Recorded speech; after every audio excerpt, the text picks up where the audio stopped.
Chacun a sorti au moins un concept clé et on connaît désormais... Les communes sont elles-mêmes ignorantes de leur potentialité touristique.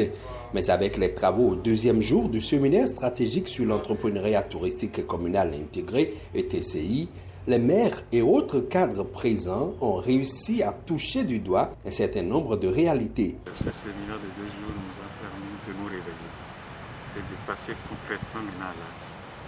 Le potentiel touristique des Aguiguiers n'est plus à démontrer. Nous avons reçu en 2017 la visite de la première dame, Mme Claudine Talon, qui a comparé exactement Aguiguier à une zone de l'Asie où les gens viennent se reposer. Une ville où il n'y a pas d'engin lourd, une ville qui donne le naturel. C'est exactement ça ce qu'est Aguiguier. Le potentiel des Aguiguiers est donc très énorme.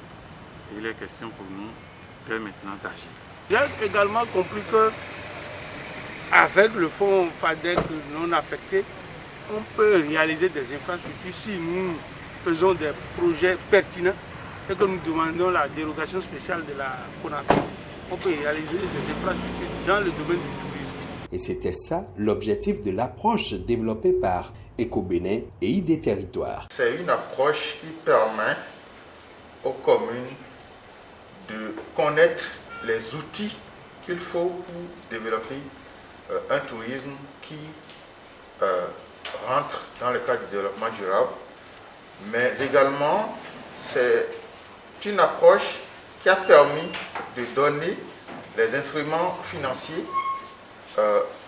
qu'il faut pour pouvoir financer les plans stratégiques de développement du tourisme dans leur commune, mais aussi comment est-ce que ces plans leur permettent de mobiliser des recettes touristiques, de maximiser les recettes qui peuvent venir sous forme de tasses ou tickets d'entrée ou autres. Des mécanismes de génération de recettes touristiques au partage d'expériences, cette rencontre a véritablement donné le top d'une réelle mise en œuvre d'un aspect important du programme d'action du gouvernement de Patrice Talon. Et pour le partenaire Wallonie-Bruxelles International, l'accompagnement est déjà garanti. Eh bien, en fait, que ce soit Wallonie-Bruxelles ou l'APF, l'un et l'autre s'intéressent à ce secteur d'activité.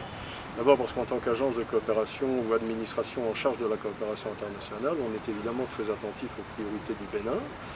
Et évidemment, je ne vais pas vous apprendre que le secteur de la culture et du tourisme est un secteur prioritaire dans le plan d'action gouvernemental. Donc évidemment, nous y sommes nous-mêmes très attentifs. L'intérêt en plus pour la partie béninoise, quant au fait de faire connaissance avec la PFE et Wallonie-Bruxelles International, c'est de savoir que nous avons plusieurs instruments de coopération. La PFE travaille avec un programme quinquennal avec des dates arrêtées, donc c'est clair qu'avant 2022, il ne se passera rien.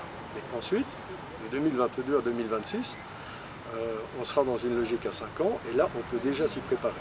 Autour d'une table à Dassazoumé, dans les semaines à venir, les communes du centre se retrouveront en face de Éco-Bénin et ID Territoire.